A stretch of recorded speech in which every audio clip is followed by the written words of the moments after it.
for a discussion on the issue of future competitiveness of African economy. But before going into my presentation, I would like to say that I don't consider what I'm going to say as a lecture. It's not about lecturing about competitiveness of African economy or future competitiveness of African economy. It's about reflecting on a notion that has been used for quite some time.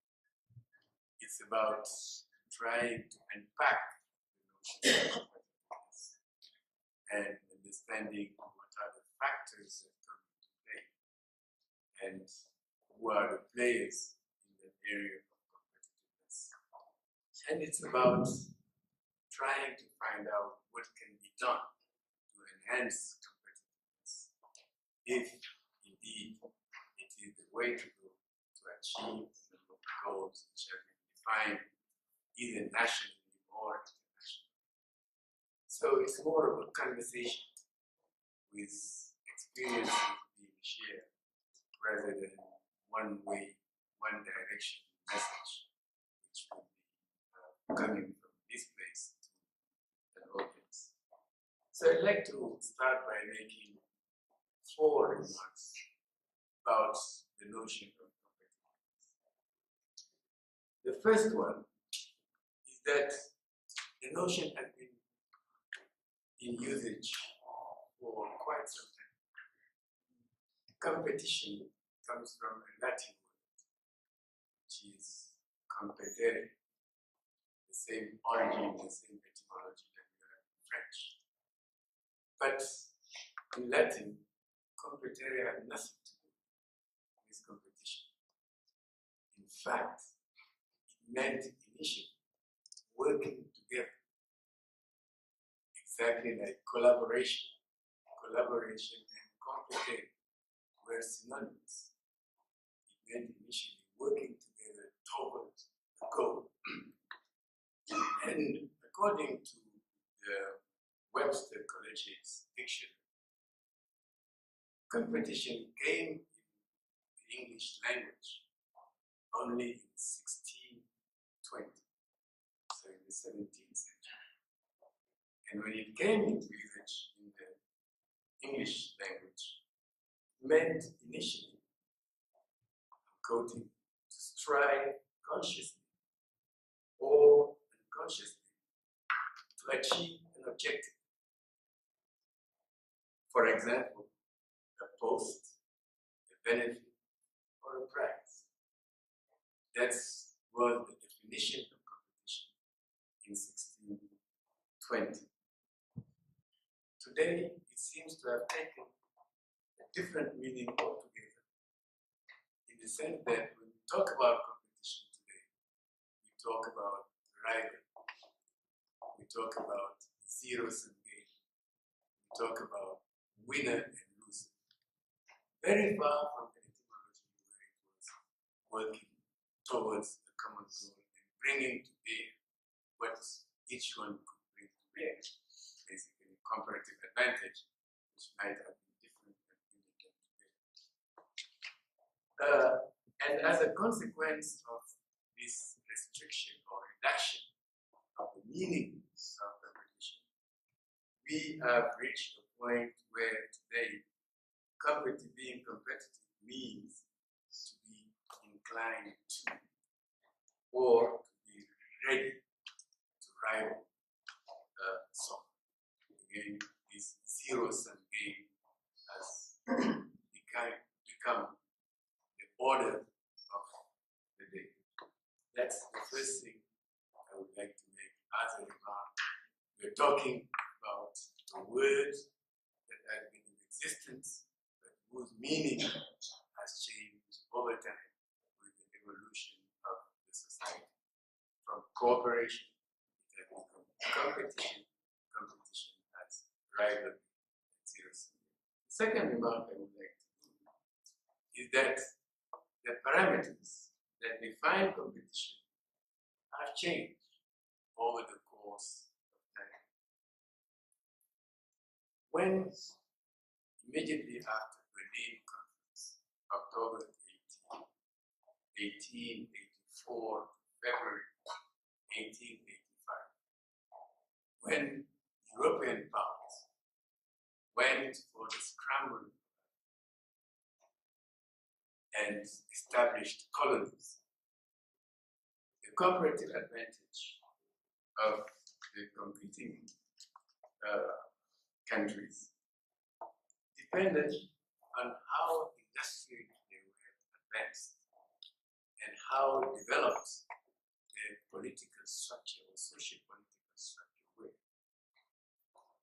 And it is on that basis that the major colonizers became France, England, Germany, and so on, because they were the most industrially advanced and had the political and social political structures much more developed than, let's say, Spain or Italy. But the things changed. After the Second World War and the beginning of the Cold War, the issue was not anymore being industrially advanced or having political, social political structure which were developed. It was, which camp do you belong? Are you communist or are you capitalist? And that became the only important thing to consider. Competitiveness was to be related to the camp where we belonged to. Russia was leading one, America was leading another camp, and the two camps were fighting to protect their markets, market in the territories, or the captive markets that they had succeeded in establishing. And nothing else would matter. Competitiveness was based on capacity to attract support of one group or another. And you had this kind of balance of power where nobody could win, particularly because the nuclear weapon had to come into the picture. And therefore, some countries were sharp enough to just play on their geostrategic position and change allegiance depending on the circumstances. One case in point had been Somalia, which until 1990, until the fall of the Berlin Wall, was taking advantage of the fight between the two camps. So they would turn to the socialist camp as so forth, they would change allegiance, and they were in peace with themselves. When they lost their strategic importance at the end of the Cold War, the country got destroyed because it was no interest to them. And in the 1990s, again, the landscape of competitiveness changed. And it has changed because in the 1990s, nation states started experiencing crisis. A number of countries of the former Soviet Union became independent. You had a disintegration. You have had economic crisis, severe in the 1990s. You had ecological crisis, and competitiveness cannot be seen only today in terms of economic growth or economic factors. When one talks about competitiveness, you have to incorporate issues like demography, issues like ecological footprints, and indicators to measure competitiveness have become more and more complex. In fact, there is a whole industry about simply measuring competitiveness, as there is a whole industry about measuring what is called convergence, and so on and so forth, because very clearly you cannot dissociate anymore economic factors from cultural, social issues, from political factors, from technological factors. So they are so inextricably linked that one has to come up with indicators which can speed the complexity of the issues. So that was my second remark concerning the third one is that the reality of competition turns out to move further and further away from the original theory. In theory, competition can be pure when you have competitors who try to be better than the others, but there are no physical barriers that exist to prevent them from competing. So you have some kind of level playing field. And competition can even be perfect when all competitors know the rules of the game and play by the rules of the game. They have knowledge of their competitive goods and services which are being offered, and they also know the situation of the market in general. In those cases, competition can be a very good thing, it can be very good for the consumer. That is the theory. But in real life, competition is seldom pure. And in real life, competition is rarely pure because you have asymmetries in terms of information, in terms of power, in terms of leverage on a given market. Stiglitz won the Nobel Prize in Economics some years back, has won his Nobel Prize because he has worked on the issue of asymmetry of information and how it affects markets and competition. So it is very difficult to believe there is a gap between the theory and the real practice, real world when it comes to competition. And when you look at the issue of international trade, why is it so difficult to reach any agreement on trade? It's because every time you say that you have reached an agreement, a new issue will come up.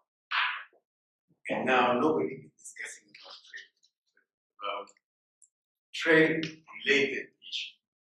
Intellectual property rights has become a big part of the negotiation. And because of the importance of intellectual property rights, African countries cannot use the same device and the same technology that were used by Asia to develop the country.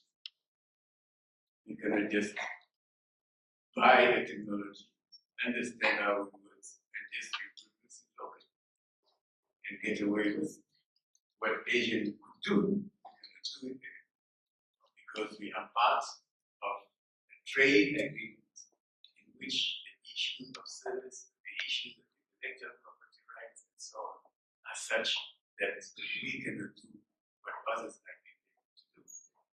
When you look at the negotiation between the European Union and African countries today,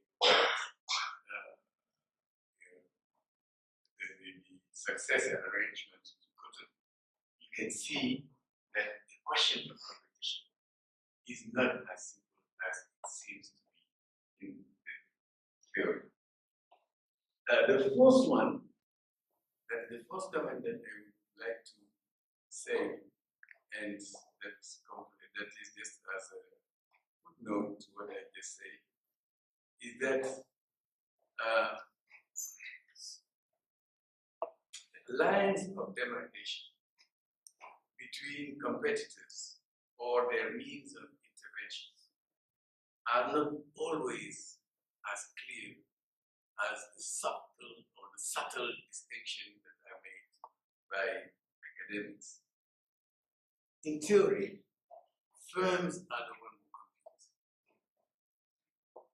In the conventional classical theory, firms, enterprise, are the ones who are good. But obviously, one can see that behind the firms, you have nations, or group of nations. It is not a surprise that firms are called multinational companies. There are nations who are competing using the firms as their agents. So that shows that the distinction between firm and nation is not as simple as that. And when nations compete, it's not because they want to produce goods, it's because they want to earn foreign exchange, which will give them greater power through exports. When we can also see that states are behind their companies in the name of economic diplomacy and get a number of advantages, which should not, under normal circumstances, should not be part of the game, because diplomacy is one thing, trade is something else. But when the notion of economic diplomacy is accepted, obviously there is distortion in the way the competition is being run. When industrialized give subsidies to the agriculture sector, and at the same time will discourage African countries to subsidize their subsistence farm, because that would be against the neoliberal ideology.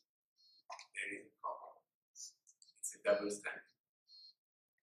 I don't know any agriculture which is more subsidized than the US agriculture. And that's why the productivity is so high. 3% of the US population can feed all US and produce surpluses because this agriculture is subsidized. And nobody will remove that subsidy. The same holds true for Europe. But subsistence farmers in my country, Senegal, will not receive subsidies. Subsidies have been removed because that has been made a condition of the structural adjustment program that was established in the early 80s. So we do have a problem with it. Last example, who can believe that the competition between euro and dollar, or between dollar and Chinese yuan, is simply an economic issue of fair parity of exchange? Who can believe that? Who can ignore the fact that there is political rivalry behind the so-called economic issue and rate of exchange between the dollar and the yuan? So I think when you look at all this, the best thing to do for us is not to get bugged into theoretical definition of what competitiveness is all about, but to have an operational definition of what is it that we understand as competitiveness and what do we do for that. And my definition is a very simple one, and a number of African economists and non-economists agree with that. We simply believe that a country or a group of countries or a continent can be considered as competitive if it can at least maintain its relative performance and its share of production over a given period. And obviously, any entity that can increase its share in the market, improve its rating and the scale of competitiveness, and would become more competitive. Obviously, such a definition emphasizes the international dimension of competitiveness, because we are talking increasing share on an international market over a period of time. But knowing that one cannot be competitive internationally unless you are competitive domestically, what we are really talking about is that the definition, the operational definition that we are proposing means that we need to be competitive nationally, regionally, and internationally. We cannot expect to be, unfortunately, part of the Shita if we cannot control our economy and if we are not competitive at the national market. We can be growing fast, but we certainly will not be competitive because at the domestic market, we are not able to have an edge and be able to resist offensive marketing strategies developed by external powers. Now, those were my first remarks on what competitiveness is all about. I've made those to simply show that it is not, again, an economic issue, although competitiveness has been used as a notion by economists. It is not simply an economic issue. It is a political issue. Because behind the firms, you have nations, you have diplomacy. It is a technological issue, and I'll talk about technology later. It is a social issue, because we have to ask ourselves, competitive for whom? Is it for those who own the capital or those who don't have the capital? It is an environmental issue, because when we talk about competitiveness of African economy, we're talking about countries where 80% of the people make a living out of exploiting the biomass. So the nature, the environment, so it has an environmental dimension.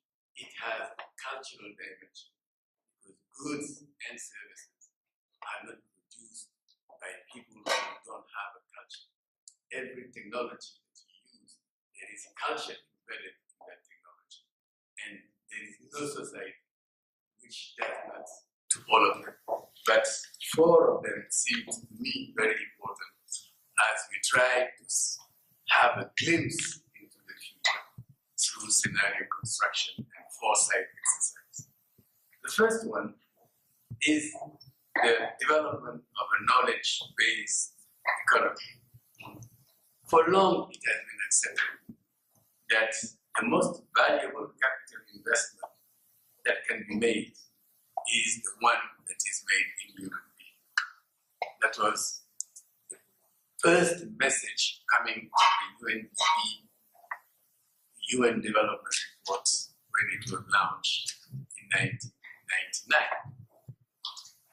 With people like Amartya Sen, Mahbub Haq, Francis Joly, Cormier, and so on and so on.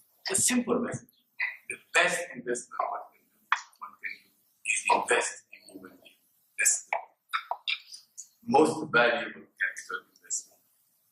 And I think that truth has never been as striking as today. Because today, what drives competitiveness is the speed of technological progress and the increased mobility of factors.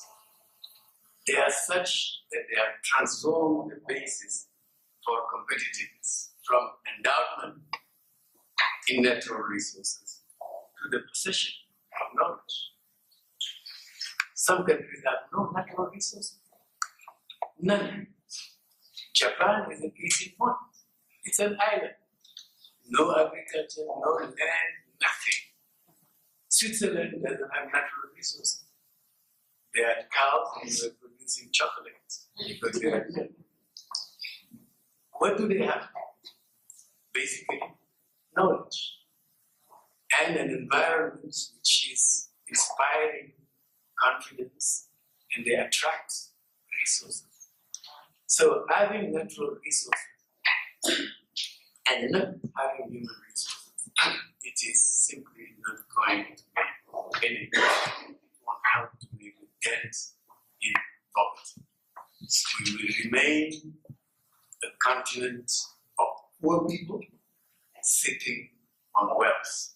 But we cannot even say and assess the magnitude of our wealth because we don't have the instrument, we don't have the knowledge. So we rely on others to come and tell us what is it that we have. So that's the recipe for this aspect. So the fact that we have a knowledge-based economy today can be a great opportunity, but provided that we take the right decision. If we miss our natural resources, will become a curse and never a blessing, because we will not have built the basis to exploit those natural resources. And I think that we have to be aware of the impact of computer revolution. It has changed the way we do business. Madam, you were talking about stencil. I was in Addis Ababa attending a conference on popular participation and the importance of popular participation in development. It was 10th of February 1990, the day of the opening of the conference. And that was the day Mandela was set free. Well, the first thing the conference did was to send a message of congratulation. But believe me or not, we had to send a telegram because there was no email address. There was no email address. Yes, we're talking about 99. Today, billions of dollars are being exchanged every single day on the market. Why? Because the www exists.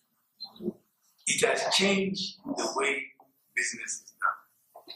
So we need to invest to make sure that we don't miss that. Let me add to that a knowledge-based economy carries with it several serious implications for the ability of countries to participate effectively in the world economy. And there are two reasons for that. One, it brings with it a reduction of costs of transport, of telecommunication, and the management of information. And it makes possible the decentralization of production. The delocalization, decentralization of production is possible because of advance in technology. And we have not yet, Africa has not yet fully taken advantage of that. FDI, foreign direct investment, does not come to Africa as much as it could compared to Asia and Latin America, because they have better infrastructure when it comes to computer and so on and so forth. And we need to do that. But the implications of this knowledge-based economy are important in the second place because world trade today is not dominated by trade of natural resources. It is dominated by trade of high technology products. And it shouldn't come as a surprise if Bill Gates doesn't have any natural resources. He is the most powerful and wealthiest man in the world. Because high technology products today, this is where the money is. It's not on natural resources. Because the trend is for decreasing price of raw material.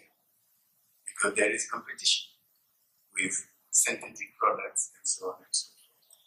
So investing in knowledge production, in knowledge, is important in a context where we have moved already into knowledge-based economy and are running away from natural resources-based economy. So that's the first factor that will affect the future competitiveness of African economies in the future. The second group of factors that will affect the competitiveness of African economy has to do with macroeconomic framework. I will not get back to the fact that an economy that is not competitive nationally, domestically, cannot be competitive internationally. It can grow take advantage, but it cannot be competitive on the long run. So I will not dwell on that. But I think one of the preconditions for an economy to be competitive in the long run is to be systemically dynamic. It means that a number of factors have to be under check. One of them is the rate of inflation. The rate of inflation has to be assured by budgetary policy that rule out chronic deficit. Unfortunately, many of our countries run chronic budget deficit. So,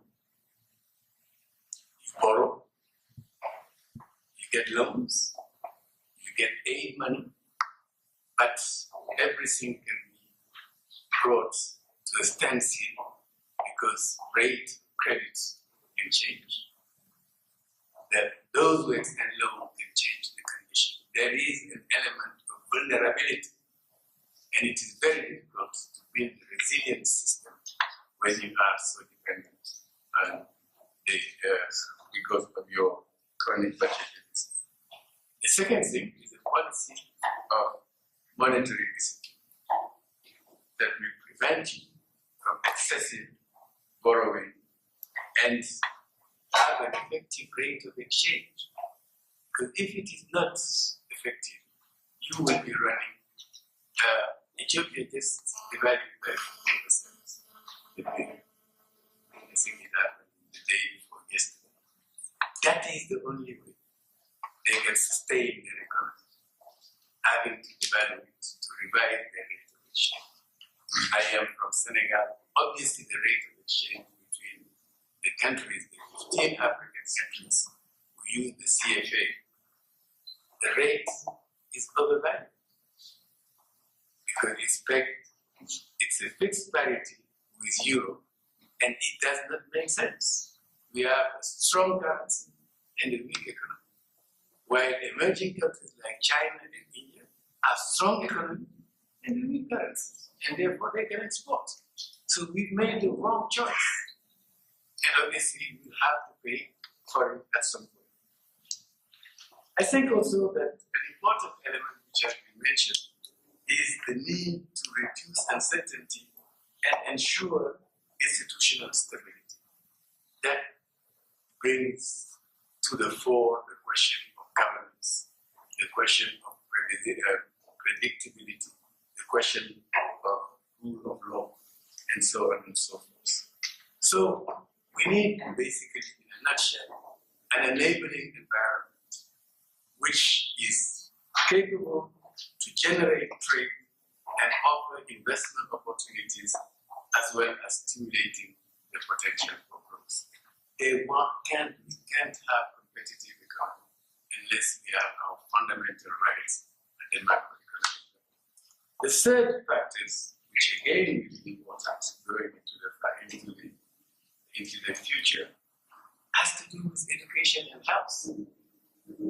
One cannot hope to be competitive if 25% of your labor force is sick for 3 months in the year.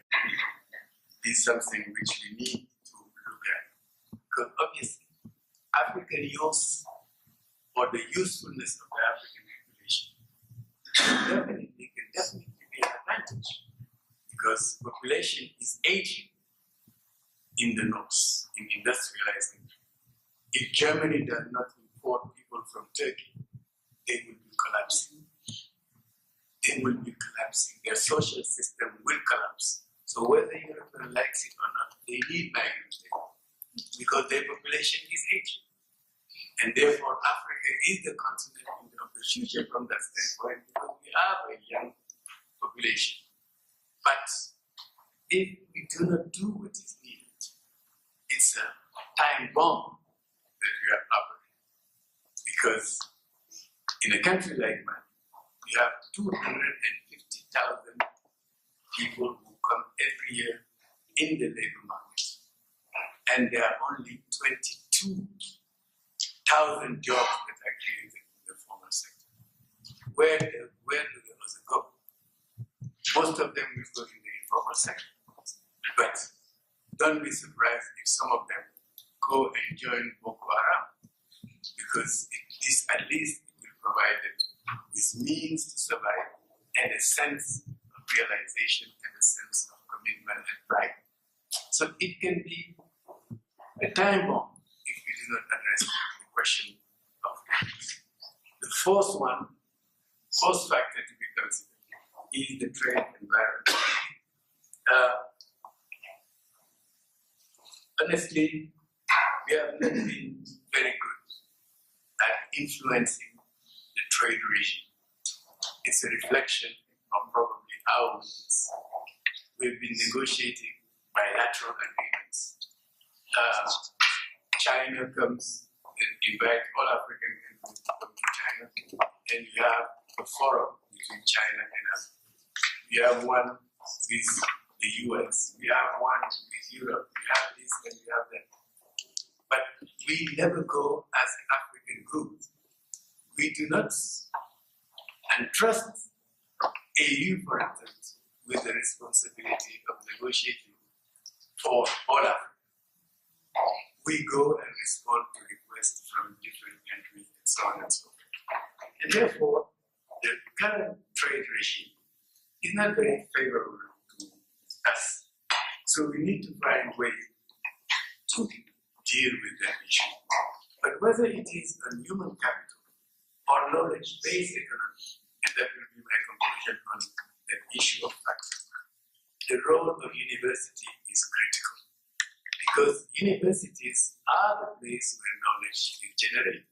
So you cannot have a knowledge-based economy if you do not invest in the university. University is the workshop where you will engineer the future, because this is where you will have those who will be leading the country. So it is important that we do invest in our university. If you're talking about human capital, you're talking also about university. So we need to get the message that investing in university is not a luxury that should be the purview of the industrialized country. The poorer we are, the more aware we are that the future depends on our capacity to marshal and to produce knowledge, the more we should be ready to invest in our university. Now, my third and last point would be, how do we go about enhancing the competitiveness? Because everybody agrees that this is the, and then I just give some bullet points because I'm aware of the time. One is that we need to refine the notion of competitiveness. We need to be clear about what it means. Is it synonymous of emerging or emerging market or emergence in French? What are the relationship between competitiveness and productivity? What is the relationship between competitiveness and inequality and political economy? Can we be competitive when we are in a resource-based economy? I'm not sure that the answer is a simple one. The example that you gave, madam, is very striking. You have a country which is one of the 10 fastest growing in the world, but this is also one of the countries with the fastest growing inequality, 0.57. That's huge. So can we develop a model which can generate growth without generating inequality?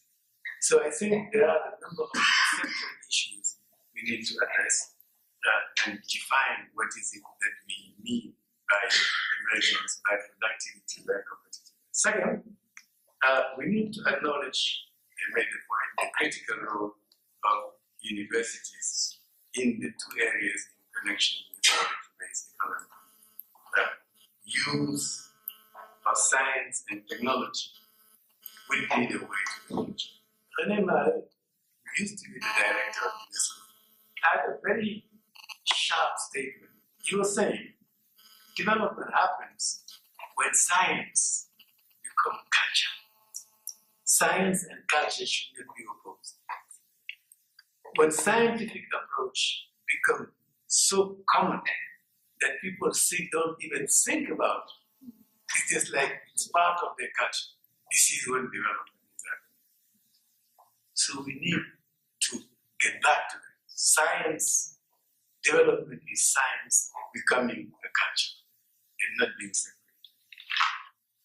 Third point, beyond university, we need to recognize the role of public institutions. We've been told at some point that state is too big for small things. State should stay away from markets and so on and so forth. Let the invisible hand direct the whole thing.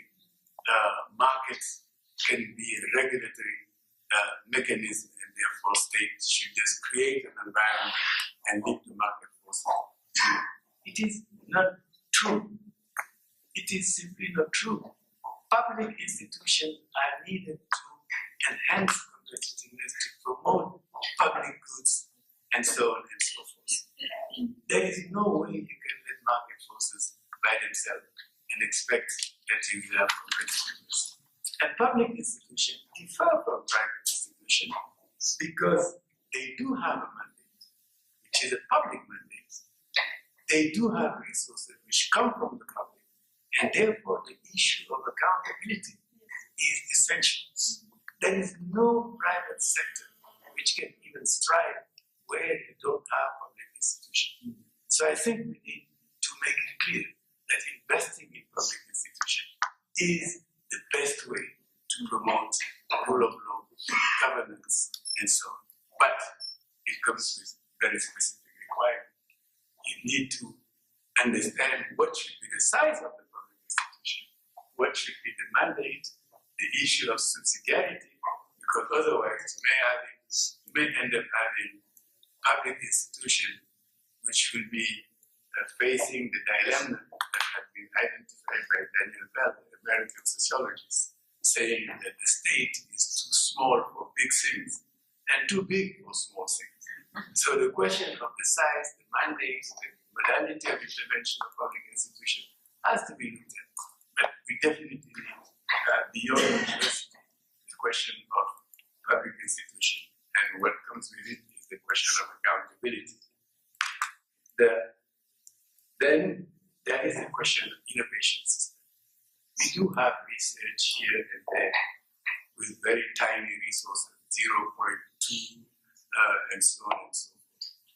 But a collection of research system does not give you an innovation system. Innovation system is much more complex to conceptualize than research centers, no matter how big they are. So how do we go about building an innovation system? We cannot do it unless we link it with the vision that we have of the future, unless we link it with the question of capabilities in the sense of Amati said, that has to be built for managing transformation processes. And those capabilities are not standard. They have to be tailored on the basis of the vision of the future, on the basis of the understanding of the dynamics that have brought you to the current situation, on the basis of the hypotheses about the trends that will shape the future and the discontinuities that will come into shaping the future as well. So there is need for dialogue about what is the innovation we are looking for. Are we talking interested in innovation of product, of process, of organization? What is it? Are we talking about incremental? Are we talking about innovation, or are we talking about something else? It's not an easy response, and we cannot import innovation system from other countries. We need to have a dialogue on that. And the last point which you have mentioned, Madam, partnership. Yes, we are partners. SDGs, the major difference between SDG and MDGs is that SDG is not about transferring resources from the north to the south, as was MDG. MDG was a program of transfer of resources to eradicate poverty in the south. SDGs is about universal commitment. Nobody is a donor, nobody is a recipient. Every country is a donor and a recipient. That's the philosophy of SDG and the major difference between it and. So, partnership becomes of the essence. But in order to enter into partnership, we have to be able to define what is it that we are bringing on the table and what is it that we expect from the table. And I was privileged to serve under President Johnson Sirleaf when preparing the post-2015. She was the co-chair of the United Nations high-level panel, which was established by the Secretary General. And there was a co-president, co-chair was the Prime Minister of the UK and the President of Indonesia. And one of the points that she was making was, let's agree on one thing. Nobody should be left behind. That is, or will it close the gap? If it doesn't close the gap, then it becomes part of the problem. Because you cannot do something for me without me and hope that you will benefit. So that question of the ethics of the future is something that needs to be taken on board when talking about partnership. Finally, my last, we cannot have partnership if we do not have a vision of the future. And there are three postulates that we should keep in mind when we talk about the future. One is that the future is the realm of freedom. Nobody can describe the future. There is nothing like class we can read through and describe exactly what 2030 will be. We can understand what will shape the future, but we cannot describe it because it's never done. There are always different possible futures. So that gives us, it comes with a challenge because we all want to know what the future holds for us. But it is also an opportunity because there are margin of maneuver. The second postulate is that we need to be proactive. When we find ourselves in a position where we have to take decisions saying it is urgent that we take decisions, it means that we have not been very good planners. Because when it's urgent, it means that usually it's too late. When you make decisions when they're just urgent, it means that you have not been good at planning. And the third postulate is that there is no good wind for the sailor who doesn't know where he wants to go. So having some kind of consensus at the national level, at the regional level, on what is it that we want to achieve and how we want to achieve is of the essence. Some of you who have been in business school know the famous 3H. You cannot succeed unless you have a head, unless you have a heart, unless you have hands. The heart, the head is really your vision. How do you conceptualize it? The heart is how you develop an appetite for the future and not be averse to risk, but have an appetite for innovation, taking risks, going for change rather than just staying in your comfort zone. And the ends is all the public policies that you put in place in order to steer the transformation process. Because if you fail to do that, if you fail to plan, you are planning for failure. That is what I wanted to share with you.